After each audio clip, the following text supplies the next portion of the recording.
Hola, bienvenidos a la tarde de NTN 24, el canal de las Américas. Soy Idania Chirinos. Como siempre, un gusto y un compromiso acompañarles cada día. Hoy el Parlamento Europeo dio un paso al frente. La Eurocámara reconoció a Juan Guaidó como presidente interino de Venezuela, luego de constatar que el régimen de Maduro no está dispuesto a convocar a elecciones presidenciales libres. El legislativo declaró su apoyo a la hoja de ruta para restablecer la democracia venezolana e instó a los países del bloque europeo a seguir esa vía. Un placer anunciar que el Parlamento Europeo reconoce a Juan Guaidó como legítimo presidente interino de Venezuela.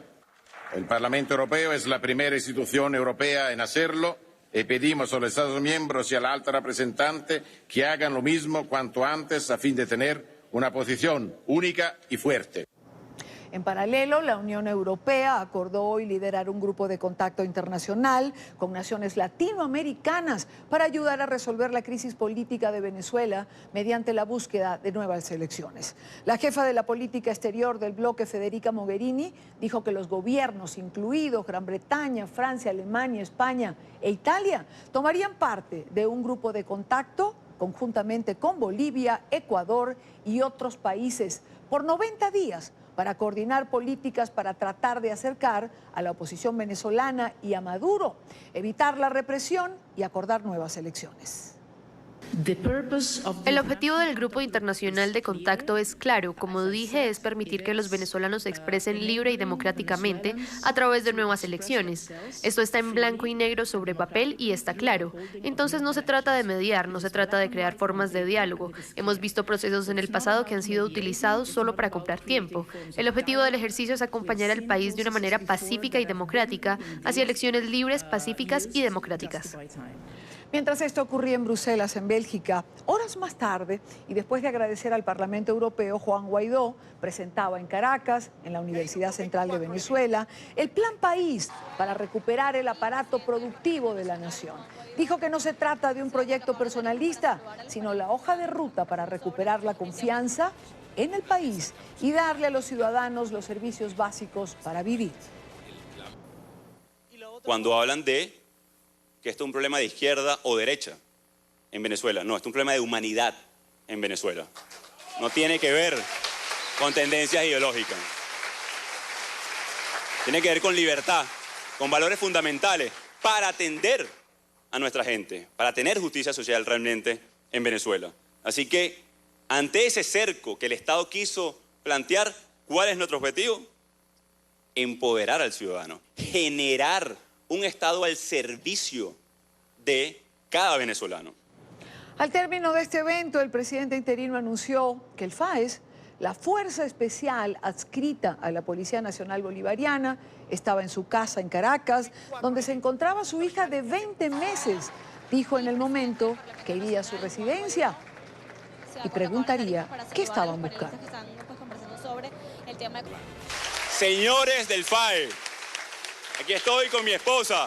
Mi hija está en mi casa y hago responsable de cualquier cosa, intimidación que le puedan hacer a mi bebé de apenas 20 meses, que es lo que le han hecho a todos los de este país. Y les digo, de aquí salgo a mi casa y salimos todos juntos, estoy seguro. A esta hora, cuando son las 4:10 minutos en la costa este de los Estados Unidos, 5:10 minutos en Venezuela, quiero saludar a Juan Guaidó, presidente encargado de Venezuela. Bienvenido, gracias por acompañarnos, Juan. Idania, buenas tardes, ¿cómo estás? Muy bien, gracias. Yo quisiera comenzar precisamente por esto que ocurría al término de la presentación del Plan País, porque que a uno le digan que el FAES está llegando a su casa con los antecedentes de lo que ha ocurrido estos días en Venezuela, de represión, de asesinatos, y que uno piense que su hija de 20 meses está adentro. Yo tengo que preguntar qué sintió Juan Guaidó padre, porque el FAES, a ver, no son las hermanitas de la caridad precisamente. Bueno, un organismo que ha estado a cargo de la represión, a cargo de la persecución la última semana, que tiene ya 700 secuestrados, 70 menores de edad, casi 70 asesinados en los sectores más populares de Venezuela. Evidentemente, los que hacen hoy política, y Dani, los que nos escuchan en Venezuela, tienen en algún momento incluso como costo su vida, como pasó con Fernando Albán, su libertad, como con Leopoldo López o Juan Requesén. Pero hoy hay una responsabilidad y compromiso con Venezuela. Presentamos con serenidad el Plan País, que es la hoja de ruta no solamente para el cese de la usurpación y lograr elecciones libres, sino para reconstruir Venezuela. No es la intimidación, no es la represión, no es la persecución lo que va a frenar al bravo pueblo de Venezuela, y mucho menos va a coartar que podamos ejercer nuestras funciones como presidente encargado en dictadura, y hago esa salvedad porque estamos en una situación absolutamente atípica en este momento en Venezuela. Así que a pesar de la represión, de la persecución, del intimidamiento, no solamente mi persona, sino mi familia está muy firme y determinada a avanzar y honrar el compromiso que tenemos con Venezuela y con el mundo, incluso en este momento. ¿Qué pasó cuando llegó a la casa? ¿Qué pasó con esos funcionarios? ¿Habían entrado, la gente no lo permitió? ¿Qué ocurrió? Ya se habían retirado por alguna razón. Por cierto, está bien, creen que no lo sabemos, pero estuvieron el día de ayer y el día martes en casa de mi madre también, tratando de intimidar, tratando de hostigar. Que tengan muy claro que, insisto, no va a funcionar. ¿Qué ocurrió? Que se retiraron. Preguntaron por mi esposa, preguntaron que si estaba en la residencia, que si estaba mi hija ahí, merodearon por la urbanización, entre otras cosas. ¿Por qué hacen esto? De nuevo, para tratar de intimidar. Y aquí un mensaje importante a los que hoy usurpan en Miraflores. El juego cambió. Hoy no es la Venezuela de hace un año, hoy no es la Venezuela de hace 2 años. Estamos absolutamente determinados, y hay un elemento fundamental, que es la ciudadanía, que es la esperanza, que es la gente, que es el venezolano que no se va a rendir. Lo decíamos hace unas semanas, podrán cortar una flor, pero jamás podrán detener la primavera. Pensaron que encarcelando, secuestrando a Juan Requesén, asilando a Frei Guevara, mandando el exilio a José Manuel Olivares, a Gaby Arellano, a Julio Borges, podrían detener algo que es inevitable en Venezuela, que es el cambio político en nuestro país, que redunde o que vaya hacia el bienestar de nuestra gente, que podamos atender la emergencia, que podamos reconstruir Venezuela. Así que probablemente lo hicieron también para ocultar lo que dijo hoy la Unión Europea, para ocultar que tenemos un plan para reconstruir Venezuela. En cualquier caso, aquí seguimos y seguimos muy firmes avanzando en lograr las 3 etapas que hemos determinado, que las conoces bien, Dania: cese de usurpación, gobierno de transición, elecciones libres. El apoyo, Juan, de la comunidad internacional pareciera ir increciendo. Hoy el Parlamento Europeo reconoce a Juan Guaidó como presidente interino, y pareciera que los astros están como alineados para que Venezuela finalmente encuentre la salida a esta etapa oscura de tristeza, desesperación que le ha tocado vivir estos últimos años.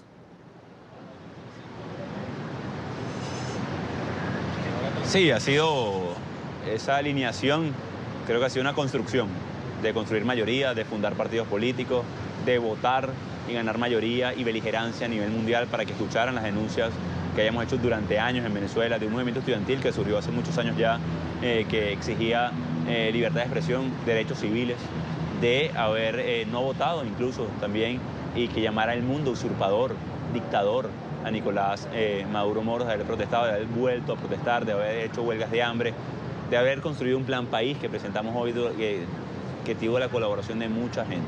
Es decir, este momento que ha construido Venezuela, que ha llevado el sacrificio de mucha gente, si hoy pensamos, nos preguntamos cuáles son las variables de una transición, estoy seguro que tenemos todos los elementos. No solamente los tenemos, por cierto, sino que lo estamos ejerciendo. No es suficientemente ser mayoría, como hemos sido durante años, hay que ejercerla con mucha fuerza, con organización en las calles, como el día de ayer, que más de 5.000 puntos en Venezuela se manifestaron disciplinadamente, poderosamente, de 12 a 2, que el sábado vamos a volver a las calles de Venezuela, porque estamos construyendo no solamente las capacidades para que cese la usurpación, para que ingrese la ayuda humanitaria, sino también para reconstruir Venezuela, y que nunca más nos hagan creer que el ciudadano no tiene voz, que una marcha no es eficiente, que el voto puede llegar a no valer. Todo lo contrario. vamos a ejercer con fuerza, con firmeza, cada uno de nuestros derechos y nunca más estaremos sometidos a ningún tipo de opresión. Ahora, Juan, dentro de todos estos planteamientos, ¿cómo tomar el planteamiento de Federica Mogherini? Es decir, estos 90 días, este grupo de contacto, buscar elecciones. ¿En 90 días puede haber un proceso electoral claro, transparente, que garantice el retorno a la democracia en Venezuela? No he tenido la oportunidad de escuchar la declaración de la alta representante para la política exterior, Federica Mogherini. Ya lo haré en los próximos minutos. Lo que sí puedo decir con respecto a esto es que todo lo que esté enmarcado en la estrategia de que cese la usurpación, de que produzcamos, ¿qué significa el cese de la usurpación? Bueno, uno, recuperar confianza en el país, que dé pie a establecer un gobierno de transición que reinstitucionalice, que prepare elecciones libres. Así que debe estar en el marco. Celebra una cosa, por lo menos, de lo poco que pude escuchar de la declaración. Ya no se habla de un grupo de contacto o algo para una mediación, no.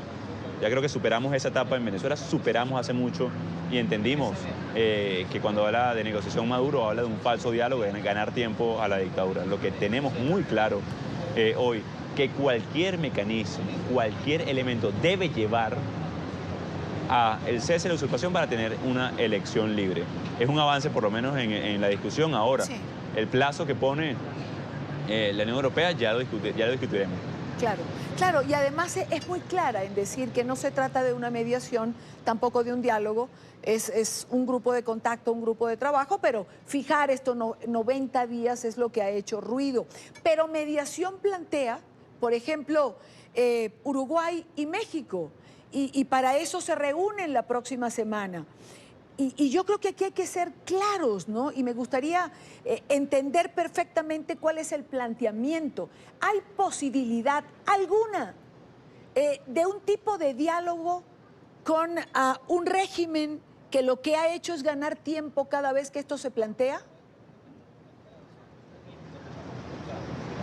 Es importante que los que nos escuchan en otros países entiendan muy bien esto y el contexto. En el 2017 hubo un diálogo en Venezuela. El jefe de la delegación fue Julio Borges, quien no está exilado. Su más cercano colaborador fue asesinado, Fernando Albán, llegando de una reunión, por cierto, con Julio Borges en la ONU. Cuando Maduro habla de diálogo, habla de ganar tiempo, no habla de solucionar los problemas de la gente.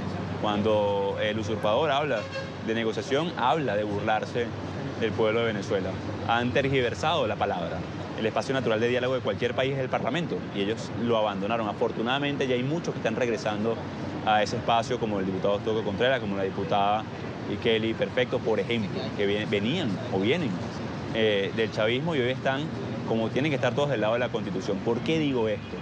Porque no nos vamos a prestar para ningún falso diálogo. Eso debe entenderlo muy bien todos los países. Entiendo la buena intención de estos países por resolver el problema. Ahora, también es importante, de nuevo, una negociación, una mediación, un grupo de contacto. El objetivo no es un diálogo. Si quieren colaborar, deben llamar las cosas por su nombre. Superar la usurpación y poder lograr una elección libre para solucionar el conflicto político que hoy vive Venezuela. ¿Quién hoy está, Maduro, mandando a asesinar jóvenes? Llevan 70. Hay niños menores de edad siendo torturados.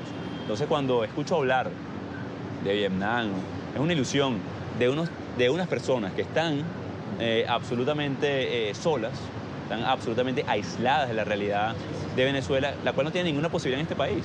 El 90% de Venezuela quiere cambio. El 90% de Venezuela quiere superar esta tragedia. Así que nadie se va a inmolar, mucho menos por Maduro. De hecho, se publica una encuesta el día de hoy, ERCON la hace, donde dice precisamente eso, que 90% de los venezolanos reconocen a Juan Guaidó como presidente interino. Y eso traduce el deseo de los venezolanos de tener un cambio, de pasar la página, de recuperar la democracia y la libertad.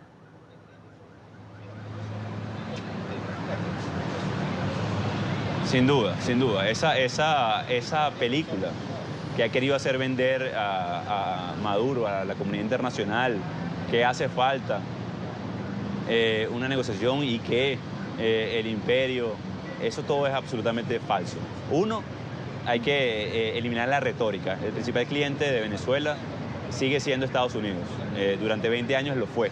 Durante el gobierno de Chávez, durante el gobierno de Maduro. Es absoluta retórica típica de gobiernos de este corte, donde señalaban al enemigo anterior, al enemigo interior, al enemigo exterior. Eso no existe en Venezuela. El único enemigo de Venezuela hoy es el hambre, es la inseguridad, es la desesperanza, que ya la vencimos.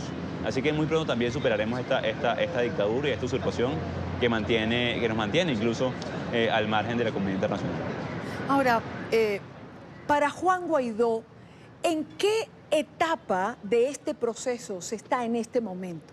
Es decir, cuando hablamos de vamos a usurpar, vamos a superar la usurpación, vamos a retornar a la democracia, ¿en qué momento de la línea de este proceso estamos cuando hay un Nicolás Maduro aferrado al poder, cuando hay funcionarios que no quieren desprenderse del poder que han detentado hasta ahora?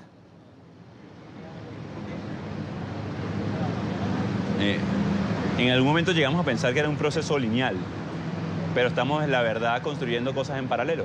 Estamos construyendo las capacidades, la fuerza política, social, incluso dentro de las Fuerzas Armadas para que cese la usurpación. Estamos construyendo las capacidades de una vez para conformar ese gobierno de transición que debe estar representado por todos los sectores del país, y construyendo una elección libre lo más pronto posible, pero también trabajando en el plan país. ¿En qué etapa estamos hoy, Dani? Los que nos escuchan, los que se nos sintonizan. Creo que si esto fuera béisbol, que es el pasatiempo rey en Venezuela, creo que estamos en el último juego de la final, llegando a los últimos innings. Si esto fuera fútbol, estamos en los últimos minutos del partido y la democracia está ganando por amplio margen. Ahora, continúa una situación de secuestro, continúa una situación de dictadura en el país, solamente sustentado por algunas pocas armas que mantiene secuestrada a la República. Acabas de decir, Juan, que si estuviésemos en un partido de fútbol estaríamos en los últimos minutos. Y yo quiero preguntar, en esta oportunidad no va a haber sobretiempo, ¿no? Bueno, es que este no es el primer juego tampoco. Estamos en el final de la temporada. Han sido 20 años, insisto, han sido 20 años de construcción, Yanni. Han sido 20 años de mucho sacrificio, de mucha gente. Lo sé. De ver con dolor cómo se marcha nuestra gente, de ver con dolor cómo se muere gente de hambre. Estuvimos ayer en el Hospital Clínico Universitario, donde hace 2 semanas murieron pacientes por falta de electricidad, tampoco tenían insumos. Esto ha sido una construcción y debo reconocer a nuestra gente, a nuestro pueblo de Venezuela, que a pesar de haber recibido amenazas, de haber pensado un régimen que podía mantenerlo con subsidios, se ha mantenido firme, fuerte y hoy más animado y esperanzado que nunca en el futuro. Hoy en Venezuela estamos pensando ya en ese plan país, en esa reconstrucción de Venezuela, en ese futuro, en qué van a hacer los venezolanos que están en el exterior cuando regresen a su país, en cómo vamos a reconstruir la industria petrolera, en cómo vamos a invertir en turismo en este país, en cómo vamos a recuperar la normalidad, el abrazo en familia. Hoy estamos pensando en futuro con esperanza y con mucha fuerza. Ahora, para pensar en ese futuro y para lograr, digamos, toda esta transición, Juan Guaidó ha especificado varias cosas. Ha hablado del apoyo de los venezolanos que lo tiene, del apoyo de la comunidad internacional que está explícito en este momento, por lo menos en una gran mayoría, y ha hablado de la Fuerza Armada. Yo quiero preguntar, ¿por qué se hace tan difícil que la Fuerza Armada escuche ese llamado a retornar a la Constitución que permanentemente hace Juan Guaidó? ¿Qué pasa? ¿Por qué oídos sordos a lo que además el 90% de los venezolanos le está pidiendo a la Fuerza Armada? Estos son varios elementos, Viviana. El primero fue que por primera vez en mucho tiempo le hablamos directamente, no solamente a los militares, sino a la familia militar. El primer elemento para establecer confianza es la comunicación. Durante muchos tiempos nos habíamos mantenido alejados de las Fuerzas Armadas como si fuera otro país, como si fuera otro mundo. Forman parte de la sociedad, son un factor importante y queda claro que es sobre lo único que se puede sostener Maduro. Lo segundo, hay más persecución, hay más intimidación en el seno de las Fuerzas Armadas que incluso en la sociedad. Los 27 guardias nacionales que manifestaron su descontento en una especie de cabildo militar en Cotiza hace una semana están siendo torturados en este momento y denunciamos esto a nivel mundial con contundencia. Están siendo torturados en los sótanos del DGC. Hay 160 militares presos activos solamente por el año pasado, algunos de ellos por tener un mensaje en el celular. Nosotros entendemos esa realidad, por eso le hemos hablado muy claro. Lo que debe también saber el mundo es que el 70 u 80% de la familia militar está absolutamente descontenta o más descontenta que el resto de la población, porque han visto cómo degradan tristemente su uniforme, no ellos, sino este régimen que los ha puesto en situaciones de dilema en todo momento. Han visto cómo unos pocos se enriquecen y saquean a la nación. Así que esa ley de amnistía, esa ley de garantía no solamente es un incentivo para ponerse del lado de la Constitución, es un llamado a la reconstrucción del país que no tiene solo que ver con gobernabilidad, va a tener que ver muy pronto con soberanía por la presencia del ELN en el sur de Venezuela. Ya veíamos lo que pasó hace unas semanas en Bogotá. El autor material se dice que estuvo en Venezuela campeando, como decimos en nuestro país, alegremente. Tenemos información de que el oro que se llevan de Venezuela lo utilizan para comprar armamento. Así que esa soberanía también va a tener un rol importante, muy importante, las Fuerzas Armadas en rescatarla muy pronto. Ahora, hablemos de la ley de amnistía. Porque también es difícil complacer a todo el mundo cuando se habla de amnistía. ¿A quiénes van a calificar para esa amnistía?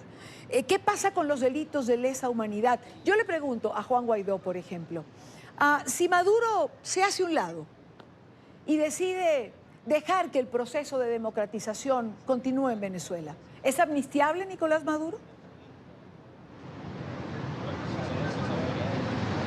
Varios elementos con el tema de amnistía. Amnistía no es impunidad. Amnistía es estabilidad, amnistía es gobernabilidad, amnistía es futuro. Que también tiene que ver con garantías. No solamente amnistía es la ley que nosotros determinamos. Yo entiendo muy bien que los familiares de víctimas, que los que hemos sufrido de persecución, que lo que hemos sufrido de cárcel, y lo digo hemos porque todos hemos estado parte de este proceso, que una sociedad tenga muchas marcas como las que tenía yo luego que me secuestraran en la muñeca, pero también sé que para sanar en muchos casos hace falta perdonar. ¿Qué no es amnistiable? Bueno, por supuesto, los delitos de lesa humanidad. ¿Qué no es amnistiable? Por ejemplo, los funcionarios del FAE que están hoy disparándole a jóvenes en las calles. Ahora, todo funcionario que esté dispuesto a colaborar con la reconstrucción de Venezuela, restituir el orden, recuperar nuestro Estado de Derecho, está sujeto, sí, a ser amnistiable civil o militar.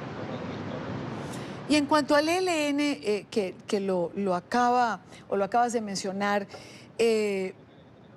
cuando hablamos de soberanía dentro de esta amnistía, ¿qué significa? ¿Que Venezuela va a dejar de ser un refugio de delincuentes y de terroristas? ¿Que no va a albergar a cabecillas o a terroristas que van a entrenar a otros en territorio venezolano, como está haciendo el ELN o como hizo la FARC en un momento? Mira, yo vi con vergüenza además porque mis dos abuelos fueron militares, como el ministro de la Defensa le pedía por favor a irregulares que habían asesinado a nuestros indígenas, a nuestros ancestros, a nuestros soldados, que por favor se retiraran del territorio nacional. Recuperar soberanía quiere ver con firmeza que ningún irregular pisotee nuestra tierra y no albergar, mucho menos, porque sabemos lo costoso que ha sido para nuestro hermano país, Colombia, a este tipo de delincuentes y terroristas. Así que eso tiene que ver con mucha firmeza en el ejercicio de nuestra soberanía. ¿Cómo ve Juan Guaidó a Nicolás Maduro en este momento? Es decir, ¿lo ve proclive a dejar el poder? ¿Lo ve proclive a permitir que este proceso siga adelante o a aferrarse a esa usurpación como ha hecho hasta ahora?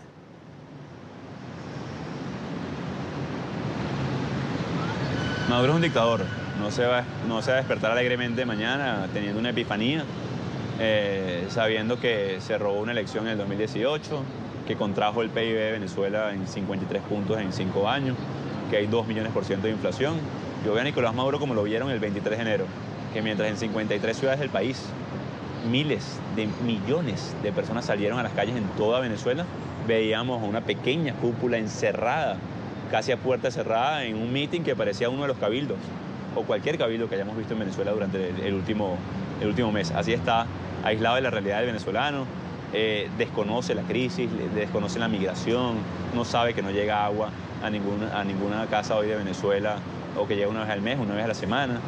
Así veo hoy a Nicolás Maduro aislado, solo, y esperemos contar con la presión, porque por eso hemos convocado a manifestaciones, por eso avanzamos en la construcción de las capacidades para lograr nosotros el cese de la usurpación. No puedo despedir a Juan Guaidó sin que hablemos de los Estados Unidos, de su posición en relación no solo al reconocimiento de Juan Guaidó como presidente interino, sino a esa especie de protección que a diario manifiesta algún funcionario en relación a la integridad de Juan Guaidó, al que no sea encarcelado, y a todas esas opciones que también han dicho que están sobre la mesa. ¿Qué traduce para Juan Guaidó esas múltiples opciones? Mira, entendemos que para que cese la usurpación de una dictadura debe haber la presión necesaria para que eso pase. Nosotros vamos a lograr la presión necesaria para lograr rescatar nuestro país, tomando en cuenta que debe tener el menor costo social posible, tomando en cuenta que debe generar estabilidad y gobernabilidad a Venezuela, tomando en cuenta que el foco es atender la emergencia humanitaria para reconstruir Venezuela. Esas son las variables que siempre evaluamos día a día y los sacrificios que hemos hecho durante años. Así que toda la presión para lograr el objetivo en el marco del respeto a nuestra gente, la soberanía nacional, pero sin duda poder lograr el objetivo en el menor tiempo posible. Juan Guaidó, como presidente interino de Venezuela, llegado a una circunstancia inmanejable a nivel social dentro del país, ¿sería capaz de pedir ayuda militar a los Estados Unidos?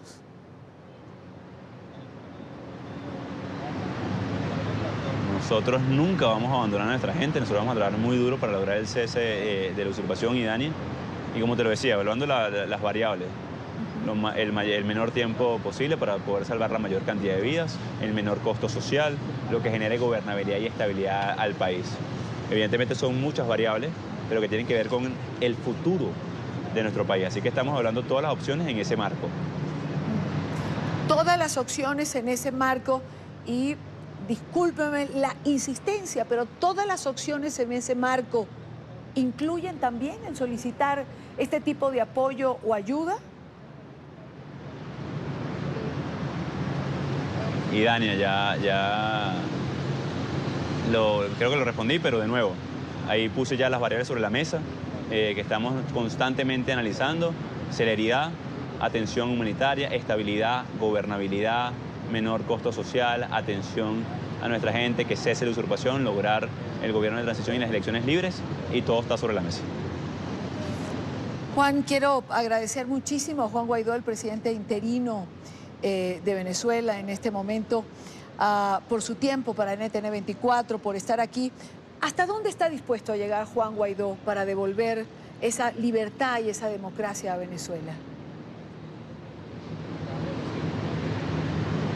Hemos llegado a un 2019 inédito, que empezó en silencio por la lejanía de los abrazos, pero que se convirtió en un ruido mundial, estruendoso, por la libertad de Venezuela. Lo hemos dicho, hemos puesto nuestra vida al servicio de nuestro país y iremos hasta el final para lograr la libertad, la democracia de nuestro pueblo. La marcha convocada para este sábado, me gustaría no despedirlo sin que hiciera esa convocatoria y sin que habláramos de ese día, que por lo menos esperamos sea tan grande, tan impactante como lo fue la marcha y la concentración del 23 de enero.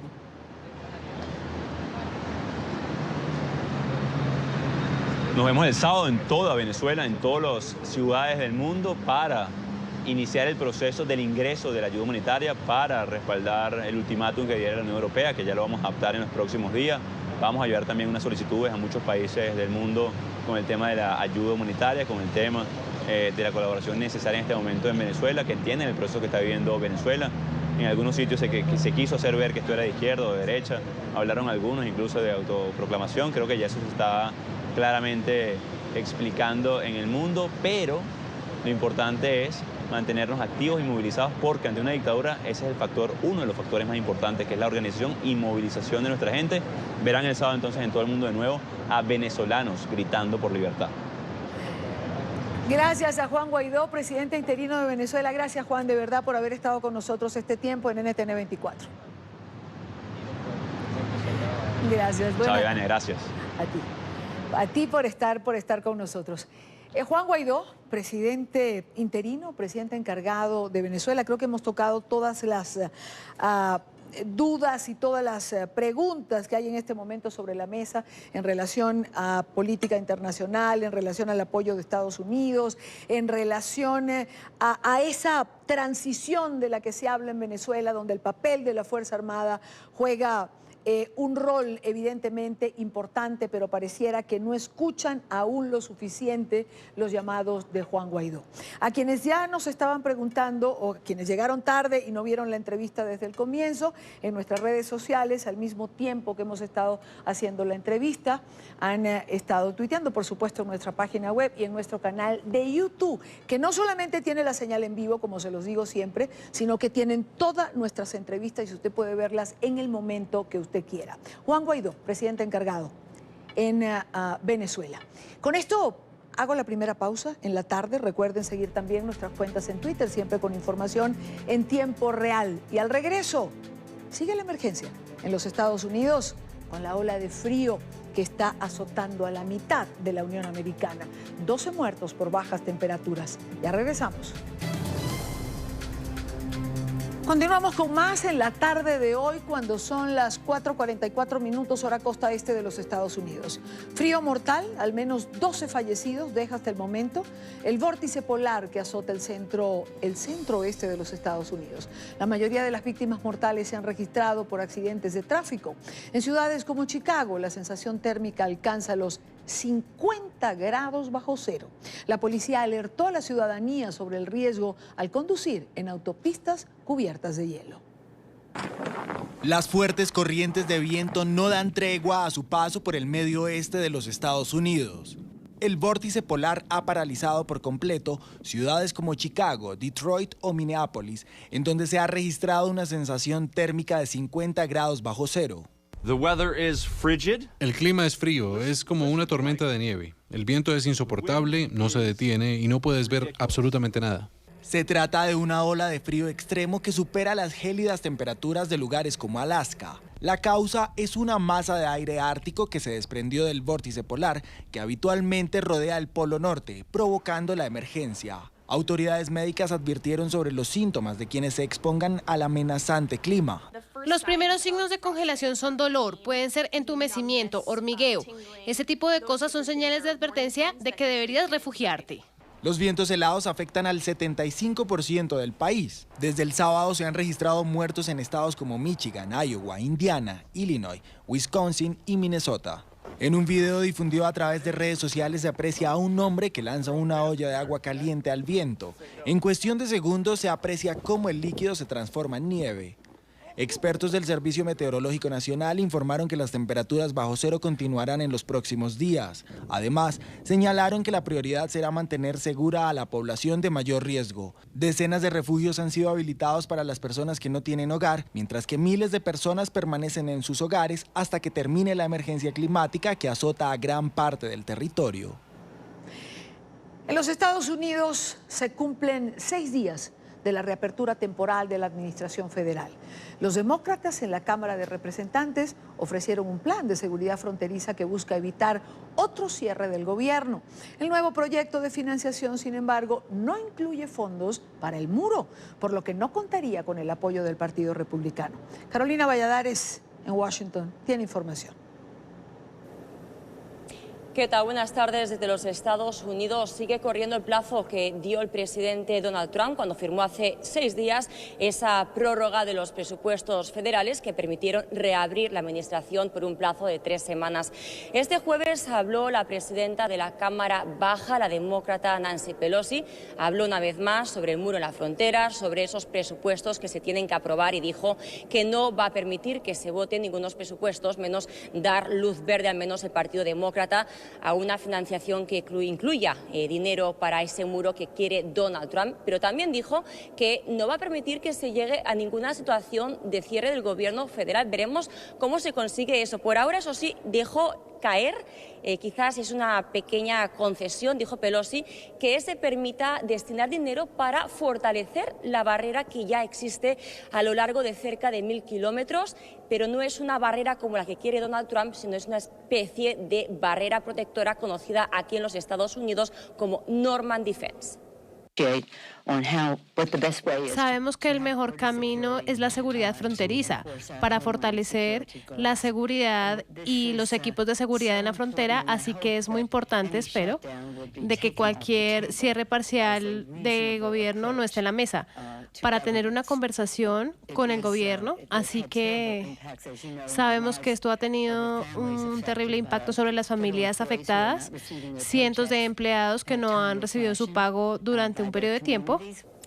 Las declaraciones de Nancy Pelosi de no permitir que se destine dinero para construir el muro que quiere Donald Trump llegan después, apenas horas después de que el presidente insistiera en que esa es la única vía que él quiere. Además, lo dijo otra vez vía Twitter y usó otra vez también la narrativa del crimen en México. Dijo que aumentó el crimen cerca de un 30% y empleó esto pues como argumento para insistir en que se necesita este muro en Estados Unidos para evitar que llegue este crimen de México a la Unión Americana.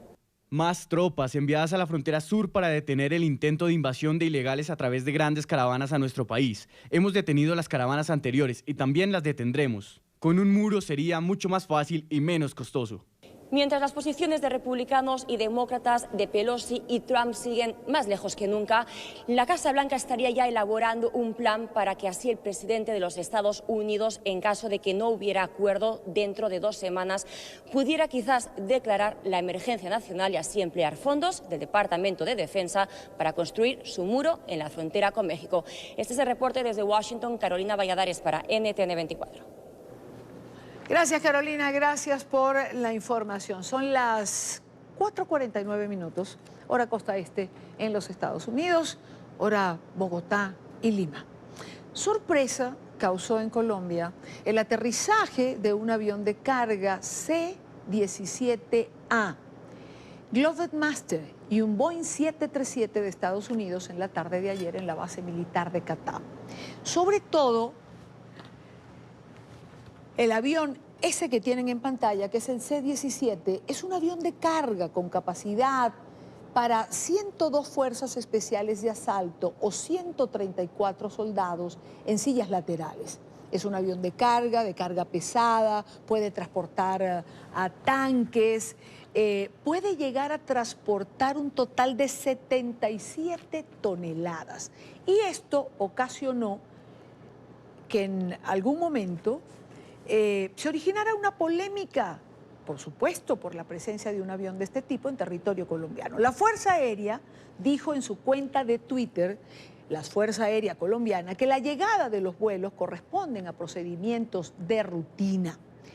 Pero esto, por supuesto, dentro del marco de tensión con Venezuela, hace que muchos puedan especular. Pero quiero conversar de este tema precisamente con Steven Donahue, director de McClarty y Asociados y experto en temas de seguridad. Steven, buena tarde, gracias por estar con nosotros. Buenas tardes, Idania. Es que realmente nos levantamos hoy con la noticia del avión y a lo largo del día hemos escuchado cualquier tipo de especulación. ¿Forma parte de un intercambio normal entre Colombia y Estados Unidos que un avión de este tipo aterrice en territorio colombiano? Cualquier aterrizaje de un avión de la Fuerza Aérea estadounidense está consensuado con sus... Lo que sea que esté haciendo ahí es por alguna razón que se ha contemplado para apoyar de alguna manera o llevar algún equipo que es en los intereses de ambos países. En este caso creo que hay muchas posibilidades, no sabemos de qué se trata, pero cuando uno lo pone al lado del asesor de seguridad nacional, el señor Bolton, donde hace unos días estuvo en la Casa Blanca con un una libreta que decía 5.000 tropas a Colombia, pues uno puede pensar que pueden estar pensando en diferentes opciones. La obvia para mí es que están haciendo las preparaciones o tratando de ver qué contingencias habría que hacer para tratar de abrir un canal logístico para hacer apoyo de tipo humanitario en la frontera venezolana. Y un avión como este, que es un avión netamente de carga, no es un avión de combate, sino de carga, bien podría usarse para mover equipo pesado, para tratar de emplazar cosas como un hospital táctico o equipos de baños y duchas para personal o equipo logístico para poder mover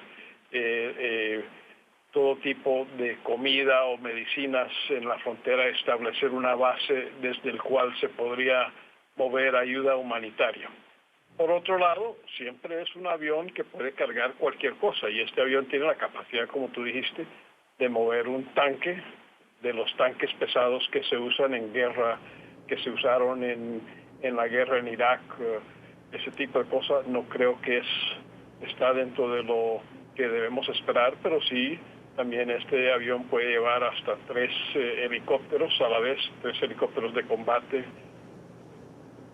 de un apoyo que se pudiese hacer si hubiera la posibilidad de algún combate. Te pregunto, Steven, te interrumpo porque, wow, hay que ver la dimensión para llevar 3 helicópteros de combate dentro de este avión, así es su capacidad y su dimensión. Esto puede tener, más allá de todas las explicaciones que nos puedan dar, también puede tener un efecto psicológico, disuasivo, como la libreta de notas del señor Bolton. Una posibilidad. Creo que lo de la libreta del señor Bolton no sabemos qué era, pero la posibilidad es que estaban haciendo preparaciones para entablar conversaciones con el gobierno colombiano sobre contingencias que podrían ocurrir. Yo no veo y no pienso que hay planes para que tropas estadounidenses entren al territorio venezolano sin que haya una petición por parte del gobierno venezolano para que entren y haya apoyo de las Fuerzas Armadas venezolanas para que puedan entrar y hacer cualquier misión que se les asigne. Y otra vez insisto que la posibilidad mayor para mí es de que haya alguna operación que se esté preparando o contingencias para poder mover ayuda humanitaria. Claro, que además está, digamos, que en el foco o en el centro de lo que se ha planteado en este momento. Abrir ese corredor humanitario para llevar este tipo de ayuda tan necesario para los venezolanos. Pero por otro lado, Steven, cuando se habla de que todas las opciones están sobre la mesa, pues también hay que tener una estrategia y hay que tener una planificación. Si yo digo que tengo todas las opciones en la mesa, pues tengo que estudiar qué opciones tengo y de qué manera yo reaccionaría en un momento determinado.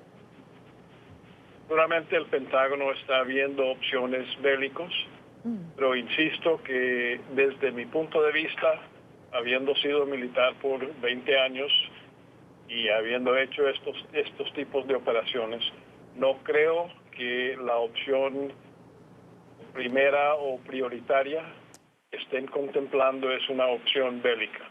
La posibilidad, si hay un ataque contra la embajada, por ejemplo, de que usen fuerzas especiales para restablecer el control de la embajada en Caracas, es una posibilidad. Pero yo creo que si yo fuese un militar venezolano, la última cosa que yo pensaría en hacer es atacar a la embajada gringa en su país.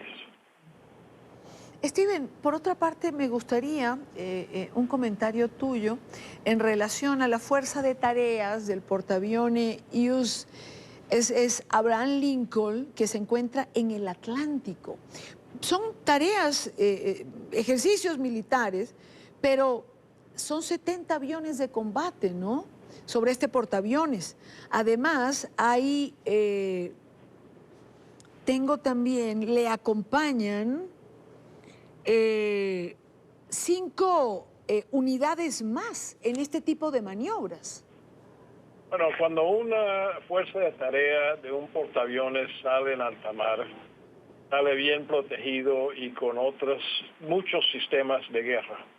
Y tenemos en los Estados Unidos, creo que son 19 o 20 portaaviones, los cuales están desplegados en el Pacífico, en el Atlántico y en la zona del Golfo constantemente durante el año.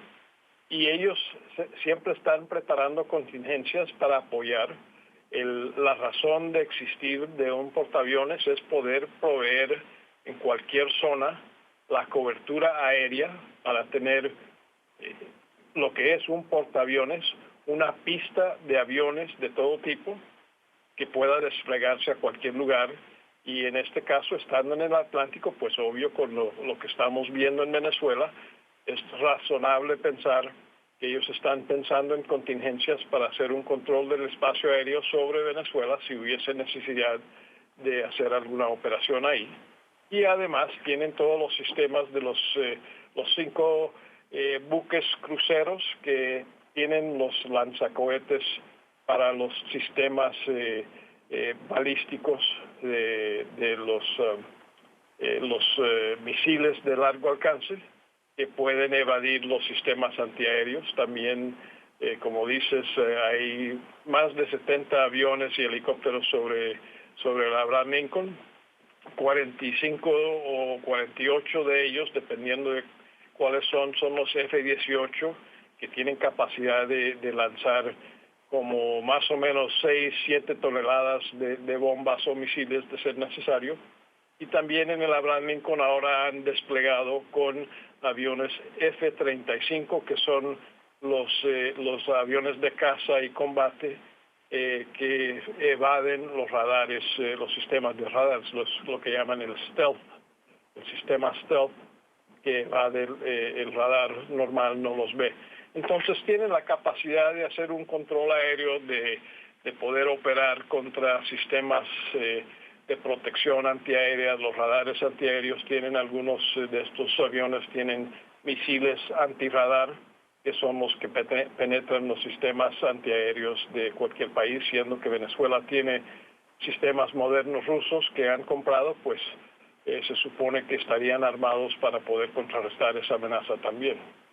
La función de un grupo de tareas de este tipo, como con la descripción que acabas de dar en medio de estas circunstancias, ¿es disuasiva? Bueno, el propósito de un grupo, una fuerza de tarea de estos portaaviones es poder movilizar cuando sea necesario los elementos de guerra para poder hacer cosas en lugares donde uno no tiene una base física. Es decir, si uno quiere entrar a un lugar donde sea en África, sea en Asia, sea en el Medio Oriente, sea en nuestro hemisferio, aunque yo no creo que es probable, pero cuando uno necesita tener todos los sistemas de apoyo de guerra, si uno va a meter tropas, tiene que darles apoyo aéreo, con bombarderos, con sistemas para darle apoyo a la tropa que está en el terreno. Y una fuerza de tarea de un portaaviones tiene esa capacidad de mover un aeropuerto completo, claro, todos los sistemas de guerra, cerca del lugar de los hechos para que la distancia y el tiempo entre despegue y poder atacar sea lo más corto posible. Steven, te pido que te quedes un par de minutos, 2 o 3 minutos con nosotros. Quiero ir a una nota de Emiliana, pero que tiene que ver con esto y quiero comentarla contigo. Porque pues escala la tensión entre el régimen de Venezuela y Estados Unidos, es algo evidente, ¿no? Hoy hay una sutil amenaza del secretario de Seguridad Nacional, John Bolton, en un tuit que le desea a Nicolás Maduro una pronta jubilación en una playa con sus funcionarios. Por otra parte, el senador republicano por Florida, Rick Scott, dice que el tiempo para dialogar se ha terminado. Emiliana Molina habló con él en el Capitolio, en Washington, y tiene información. Emiliana, buena tarde. Hola, ¿qué tal? Muy buenas tardes. El día de mañana el vicepresidente Mike Pence estará viajando a Florida para reunirse con la comunidad de venezolanos. A este lo acompañarán algunos senadores republicanos como Rick Scott, senador republicano por Florida, Marco Rubio y también Mario Díaz-Balart. Están intentando aumentar el respaldo por el presidente que Estados Unidos ha reconocido como presidente legítimo de Venezuela, Juan Guaidó, e intentar liberar a Venezuela y restaurar la democracia en el país andino. Senador, bienvenido. Muchísimas gracias por acompañarnos el día de hoy. Cuénteme qué sanciones adicionales se vienen para Venezuela o cuáles son los próximos pasos. Y el tiempo de Maduro ha terminado. Es hora de que Venezuela tenga elecciones libres y justas. Senador, usted se ha reunido con el presidente estadounidense Donald Trump, incluso con funcionarios venezolanos que han sido reconocidos por Estados Unidos como los funcionarios legítimos de Venezuela bajo el gobierno de Juan Guaidó. Pero ¿qué ha ocurrido a puertas cerradas y qué han discutido? El senador Rubio ha sido muy activo, Mario Díaz-Balart también ha estado muy activo. Todos hemos estado hablando de manera individual con la Casa Blanca, ya sea con el vicepresidente Pence o con el presidente Trump o con el señor Bolton. Hemos hablado de qué más podemos hacer. Entonces creo que estamos haciendo lo correcto al reconocer a Juan Guaidó. Es lo correcto asegurarnos que Maduro no obtenga recursos económicos. Por eso apoyaron las sanciones al petróleo. Este es el momento de poner tanta presión como sea posible. Es desafortunado que los cubanos estén involucrados. Ellos están causando todos los problemas. Hablé con el presidente Duque justo después de la bomba en Bogotá. Y él me habló del ELN y de cómo están en Venezuela y en Cuba. Tenemos que declarar a Maduro como un patrocinador del terrorismo, así como a los hermanos Castro, el castrismo, como patrocinadores de terrorismo. Senador, estamos esperando algunas acciones por parte de Estados Unidos más contundentes, por ejemplo, acciones militares. Se habla mucho del envío de tropas a países en la región, pero ¿qué podemos esperar de parte de Estados Unidos? Espero que no. Nadie quiere una acción militar. Creo que todo tiene que estar sobre la mesa y tenemos que hacer todo lo posible para hacer que Maduro salga del poder. Una vez que lo haga, ofrecer recursos humanitarios para ayudarlos, para que puedan tener elecciones libres y justas. Pero el primer paso es... Nos reunimos con el señor Carlos Vecchio ayer. Y el plan es, número uno, Maduro tiene que irse, crear un gobierno transicional y hacer elecciones libres para regresar a la democracia donde no nos importa quién está en el poder, pero sea la gente la que lo escoja. No tiene que ser alguien que haya escogido a alguien más. Tiene que ser algo honesto, libre y justo. Lo cual claramente no fue la elección de Maduro.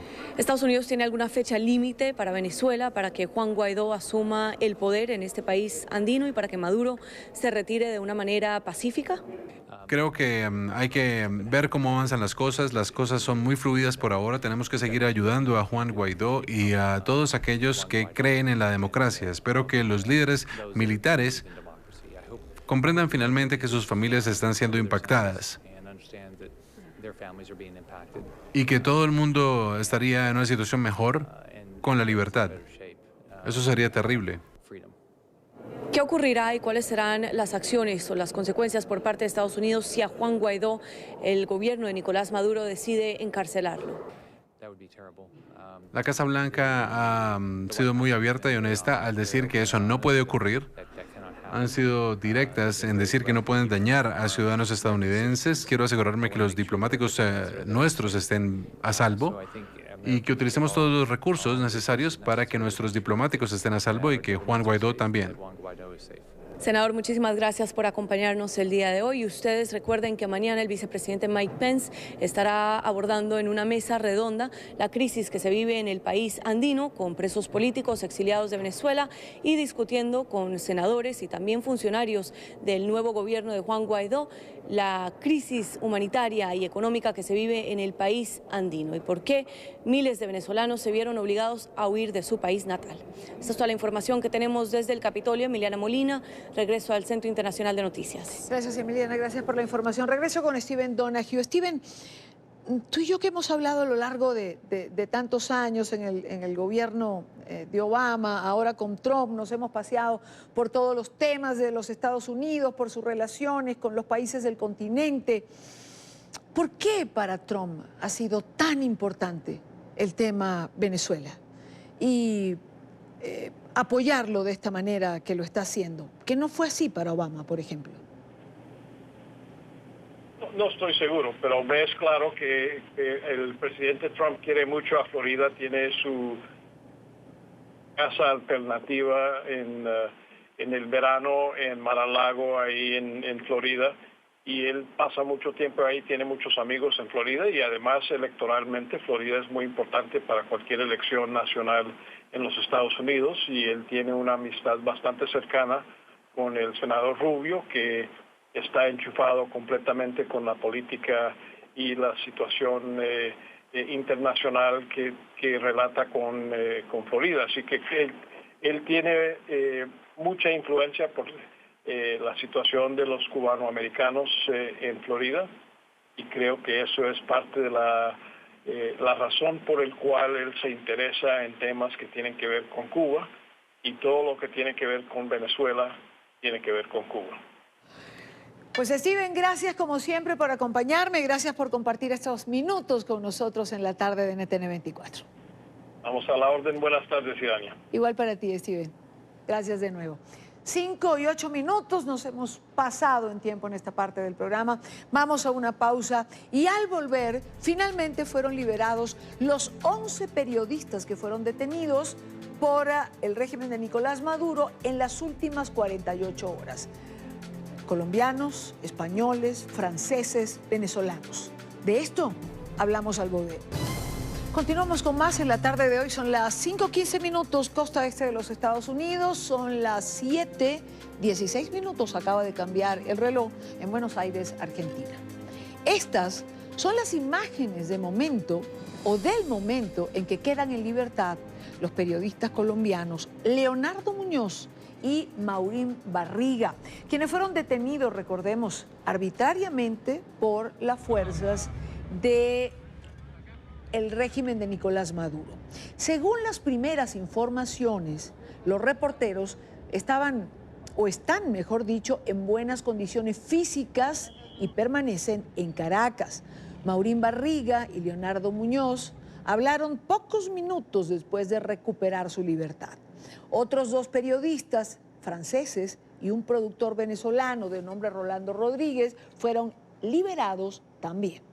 La información la trae Luis Laya en Caracas. Hola amigos de la tarde. En Venezuela ciertamente ha reciado la persecución en contra de los medios independientes. La libertad de prensa se ve cada vez más agobiada. En las últimas 48 horas, al menos 11 trabajadores de distintos medios, varios de ellos agencias internacionales, fueron detenidos por funcionarios de inteligencia. Varios de ellos de nacionalidad extranjera fueron deportados. Estaba haciendo yo una cobertura gráfica, hice una foto de un grafiti en una pared. No sabía que la pared pertenecía a un edificio gubernamental, pues, y por eso ya estuve allá el tiempo. Entre los detenidos, 4 periodistas, 2 de ellos franceses y otros 2 chilenos fueron deportados de regreso a sus países. Mientras tanto, otros que sí fueron liberados en Venezuela, varios de ellos trabajadores de la agencia F de Noticias, han indicado que a pesar de que no fueron tratados con amenazas ni de forma violenta, los mantuvieron esposados durante toda su detención.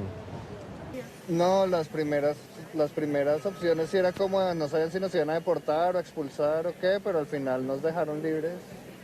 De los 3 periodistas de la agencia F, uno fue detenido cuando tomaba fotografías en las calles de la ciudad de Caracas. Los otros 2 fueron buscados por funcionarios del SEBIN en el hotel en el que se hospedaban. Indicaron que esto fue con funcionarios armados y encapuchados que llegaron sin mediar palabra. Primero, pues nuestro compañero no sabíamos dónde estaba y al pasar las horas ya regresamos al hotel muy tarde, intentando pues a ver si seguíamos teniendo información de él, pero al llegar al hotel estaba ahí ya el SEBIN esperándonos y nos pidieron irse con nosotros para una entrevista, fue lo único que nos dijeron. En ninguno de estos casos hubo detención. El Sindicato Nacional de Trabajadores de la Prensa asegura que es cada vez más sistemática la persecución en contra de los periodistas. Intentan evitar que se informe en el país.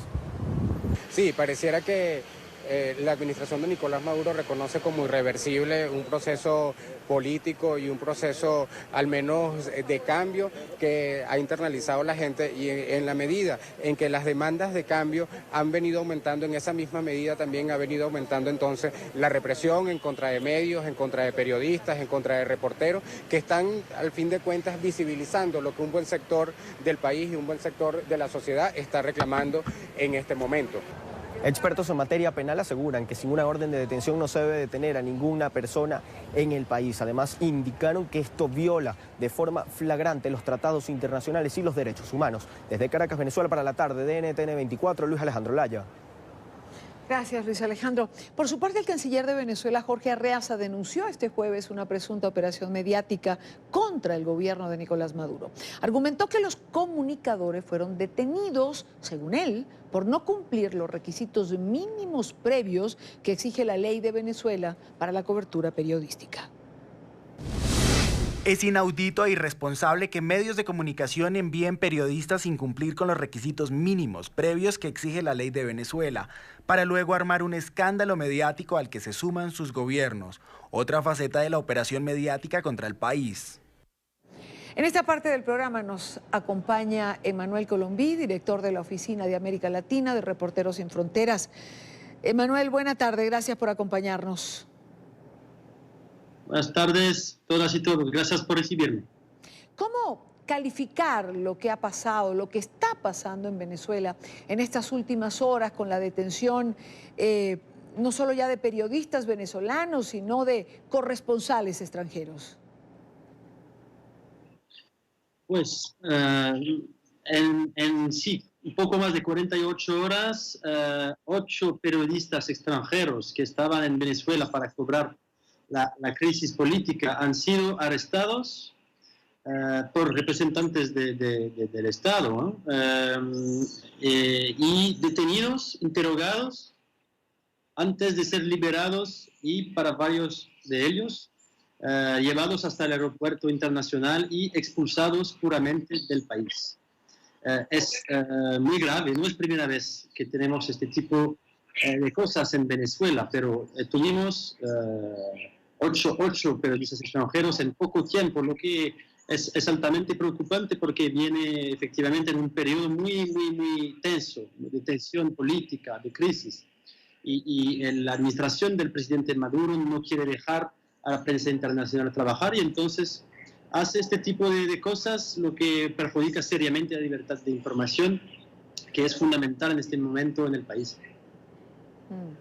¿Puede ser casualidad, Emanuel, que los periodistas sean de Francia, de España, de Chile, países con los que en este momento Venezuela tiene desacuerdos importantes? Yo no llegaría hasta esta conclusión. Han detenidos efectivamente periodistas de Chile, de Francia, de Brasil, de Colombia, que son países que ya apoyaron al oponente Juan Guaidó. Pero yo no pienso que haya una voluntad clara de atacar directamente a los periodistas por su origen. Yo pienso solamente que la administración de Maduro quiere silenciar todas las voces críticas, y todos periodistas, sean nacionales pero internacionales también, que están analizando y observando y describiendo lo que está pasando, todas las protestas, ¿no? Y la oposición, ¿no? La oposición política en el país. Yo no diría que son albos por ser de España o de Francia. Yo no pienso esto. Es decir, asocias este endurecimiento, por decirlo de alguna manera, con la prensa internacional, con la reactivación de la calle por parte de la oposición. Sí, obviamente. La última vez que tuvimos lo que puedo llamar una olea de violencia y de censura contra periodistas internacionales fue durante las grandes manifestaciones del año pasado. Cada vez que hay grandes manifestaciones, grandes protestas y movimientos de la oposición tenemos este tipo de casos, tenemos detenciones arbitrarias, pero no solo de periodistas internacionales, ¿no? Un montón de periodistas locales están siendo perseguidos, y cuando aumenta la presión de la calle, aumenta la censura del presidente Maduro y de su equipo. Entonces sí, está totalmente relacionado. Cuanto más presión de la calle hay, cuanto más censura hay por parte del gobierno. Sí. Es mecánico. ¿Qué decir de lo que ha señalado el canciller Arreaza, que lo escuchábamos hace unos minutos o lo leíamos, y el propio Nicolás Maduro, quienes aseguran que los periodistas simplemente no estaban acreditados para ejercer el periodismo y que era una responsabilidad ir a Venezuela de esta manera para luego armar este show mediático internacional? No, yo sobre este punto yo no voy a comentar esta declaración, porque esta no es la pregunta central. En casi todos los países del mundo los periodistas pueden entrar y observar y hacer su trabajo. Entonces, no hay que ver con la parte administrativa. Estos periodistas no son criminales, solo han venido para mostrar y lo que estaba pasando en el país. Entonces, independientemente de esta parte administrativa, y obviamente cada periodista tiene que, los equipos, las redacciones tienen que hacer un trabajo de verificación y preparar las misiones de los equipos. Pero sobre la parte de regulamentación yo no voy a comentar esta declaración. Lo que pasa es censura de manera pura y dura. Entonces, esta declaración para mí no tiene sentido en este contexto. Quiero darle las gracias a Emmanuel Colombí, director de la Oficina de América Latina de Reporteros Sin Fronteras. Gracias por estar en NTN 24. Gracias a ustedes. Buena tarde. Por otro lado, el gobierno colombiano ha endurecido las medidas frente a funcionarios ligados a Nicolás Maduro, a esta administración. Al menos 200 personas, dirigentes del régimen o colaboradores del chavismo, no podrán entrar al territorio. Maduro, Cabello, Delcy Rodríguez encabezan esta lista, en la que también hay importantes empresarios, según Migración Colombia. Esta lista quizás pudiese ampliarse o reducirse de acuerdo con la situación interna del país. En esta parte del programa quiero saludar a Christian Kruger, él es director nacional de Migración Colombia. Señor Kruger, bienvenido, gracias por estar aquí. Oh, y Dania, muchas gracias a ustedes y un especial saludo a toda la audiencia de la tarde de NTN 24. ¿Dentro de qué marco se toman estas medidas anunciadas el día de ayer? Porque siempre es bueno dar contexto para nuestra audiencia internacional. Bueno, primero resaltar que todo esto es el ejercicio coordinado, encabezado por nuestro presidente, por nuestro canciller, en diferentes escenarios. Recordemos, por ejemplo, el Grupo de Lima, igualmente la declaración que se hizo en Quito, igualmente hace un par de semanas, y precisamente esta medida que se anunció el día de ayer, donde hay más de 200 personas en el listado que no pueden ingresar a nuestro país, es precisamente el desarrollo de todo esto, de todos estos acuerdos. Muchos países ya lo han venido implementando, por ejemplo, Perú, ayer fuimos nosotros, y bueno, seguiremos en esas medidas con el ánimo de restablecer una democracia real en Venezuela. Son más de 200 personas, es una lista que contiene información de venezolanos y también de otras nacionalidades, pero claramente del círculo cercano a la dictadura de Maduro. Básicamente es eso lo que tiene esta lista, es una lista alimentada con información de nuestras instituciones de inteligencia y también con información de entes extranjeros que estamos alimentando permanentemente. Creo que vale la pena detenerse en algo que usted ha señalado para darle énfasis. Esto es trabajo conjunto de varios países de la región, no es una medida, digamos, unilateral de Colombia. Así es, Idania, es un trabajo, como bien lo mencionas, es el resultado de todo este trabajo internacional que viene liderando nuestro canciller, donde está el Grupo de Lima. Es un trabajo donde todos los países de la región estamos muy atentos a los resultados. Es claro y evidente que lo que pasa en Venezuela va a afectar a toda la región. Y nosotros lo que queremos es lo mejor para Venezuela, que haya un restablecimiento efectivo y real de la democracia en Venezuela. Todas estas personas que están saliendo, ya en Colombia ya tenemos más de 1.200.000 hermanos venezolanos, más de 400.000 retornados, pues todo esto es claramente el reflejo de la situación que está viviendo ese país. Que las personas cuando salgan de un país lo hagan por gusto, no por necesidad, y eso es lo que buscamos que en Venezuela pase en un futuro. Señor Kruger, ¿ha tenido Migración Colombia el reporte de algún caso en particular o de más de un caso de personas que hayan querido entrar a territorio colombiano y que ya se encuentren en esta lista? Sí, efectivamente, el día de ayer el señor de nacionalidad venezolana, Ronald Alexander Ramírez Mendoza, pretendió ingresar por el aeropuerto de Barranquilla y lo trató de hacer en un vuelo charter. No obstante la situación de Venezuela, este señor pues, entró en un vuelo charter, un vuelo privado, y trató de ingresar a nuestro país y nosotros de manera inmediata, gracias a nuestros sistemas de información, a nuestras alertas tempranas que tenemos en el sistema, se generó esta noticia, procedimos de manera inmediata, una vez abrieron la puerta de la aeronave, a notificarle la inadmisión a esta persona. Esta es la primera alerta, la primera inadmisión que hacemos en desarrollo de la implementación de esta lista en nuestro sistema de información. Esta información se replica en los 42 puntos de entrada y salida. Bien, resaltar que si llegamos a encontrar alguna persona de esta lista en el territorio nacional, pues estas personas serán expulsadas, porque lo que queremos es que Colombia sea un país tranquilo, que no se altere el orden público, y no vamos a permitir que esta clase de personas del círculo de la dictadura de Maduro estén movilizándose tranquilamente por Colombia y por la región. Por esto, estas son medidas que se han venido tomando de manera conjunta con varios países del continente. ¿Puede llegar a incrementar esta cifra?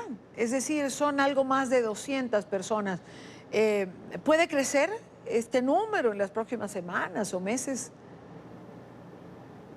Sí, esta cifra es susceptible de incrementarse en la medida en que identifiquemos más colaboradores de la dictadura de Maduro, pues claramente se incrementará esta cifra. Pero también resaltemos que aquellos que cambien de opinión y busquen el establecimiento de una real democracia en Venezuela, pues posiblemente podrán salir de esta lista, digamos, una lista movible, y lo que queremos en últimas es el restablecimiento de la democracia en Venezuela. Entonces, hoy en día son un poco más de 200, pero podrá incrementarse o disminuirse de acuerdo con la intención que tenga cada una de estas personas que están en esta lista.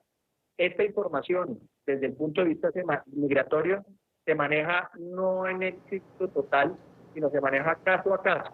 Cada uno de estos será analizado por nosotros. Una pregunta que me gustaría no dejar por fuera en nuestra conversación de hoy es ¿cómo se ha comportado el movimiento migratorio de Venezuela en relación a Colombia en este 2019 que está comenzando, señor Kruger?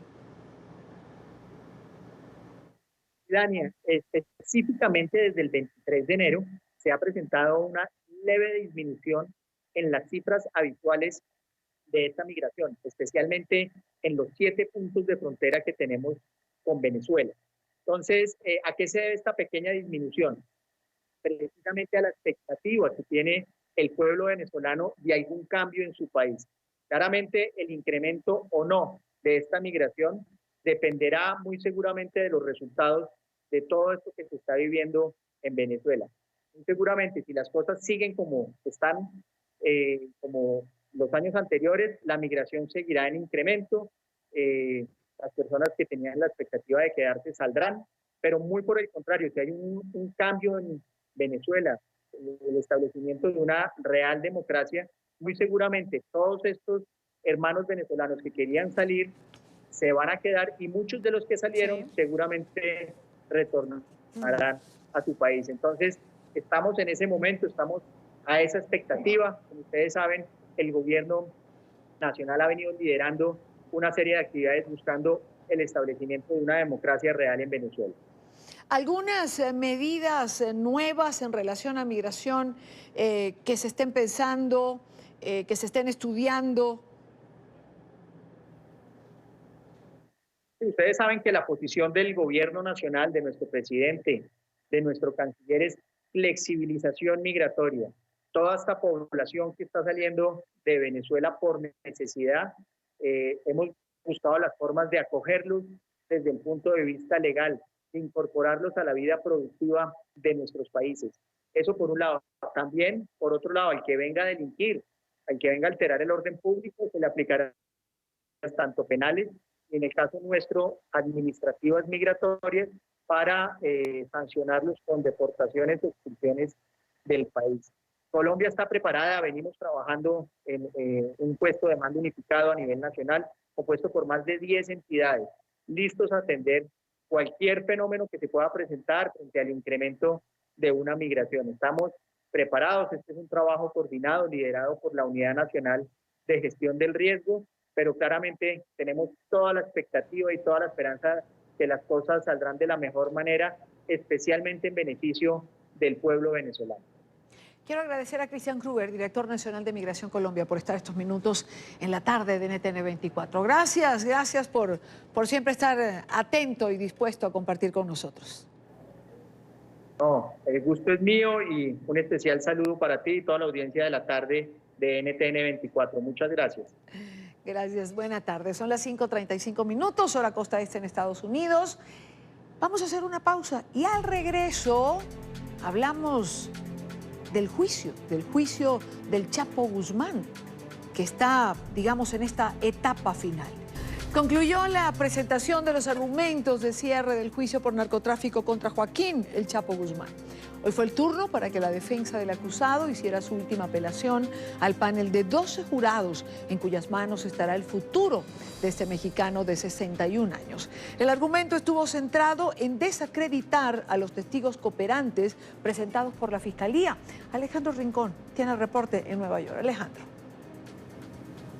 Hola, Idania, televidentes del Canal de las Américas. Nos conectamos con ustedes desde el exterior de la Corte Federal del Distrito Este de Nueva York, en donde ha concluido formalmente la fase de litigio del juicio por narcotráfico en contra de Joaquín El Chapo Guzmán. Un proceso que se ha terminado a través de la entrega del argumento de cierre de parte de la defensa del acusado.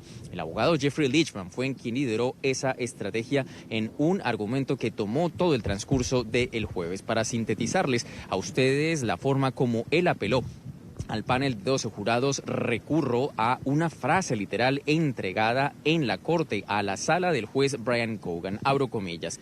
Les ruego a los señores del jurado que miren en sus corazones y si tienen dudas, aférrense a ellas. No cedan ante el mito del Chapo.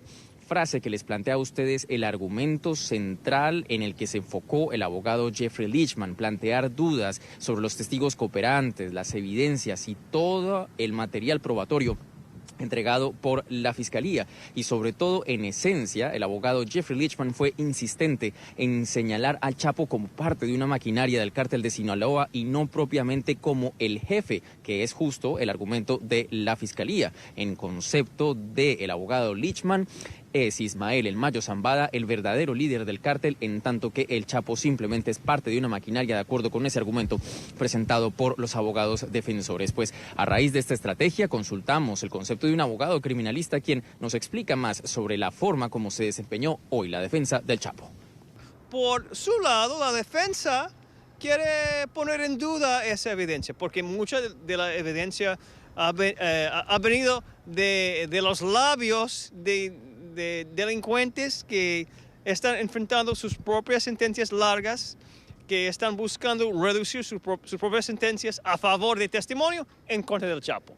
Y número dos, ellos van a apuntar a ciertos detalles no consistentes en el testimonio de los testigos. Por supuesto, en un caso de este tamaño, hay detalles que no son consistentes entre los testigos, entre los documentos, y ellos para apuntar a esos detalles no consistentes para decir que la Fiscalía ha fallado.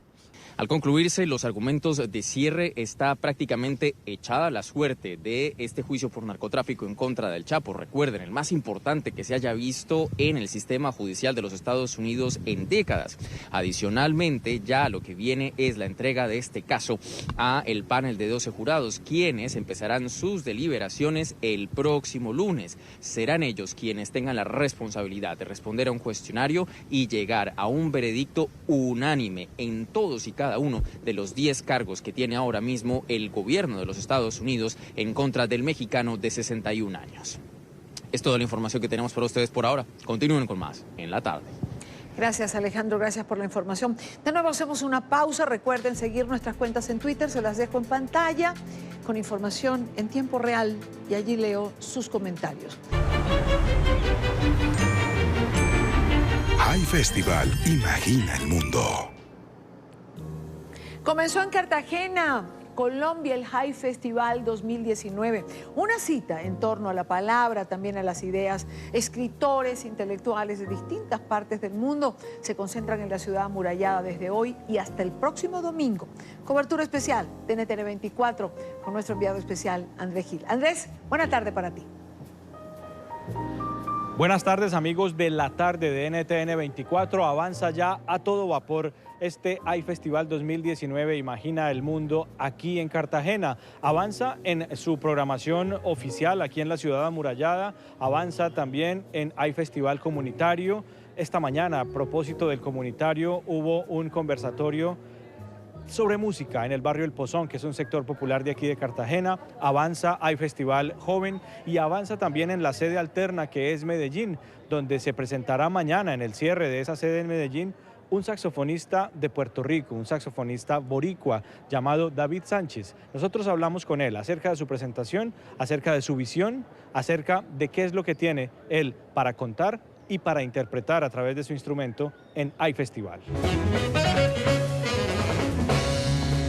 El High Festival inspira el mundo.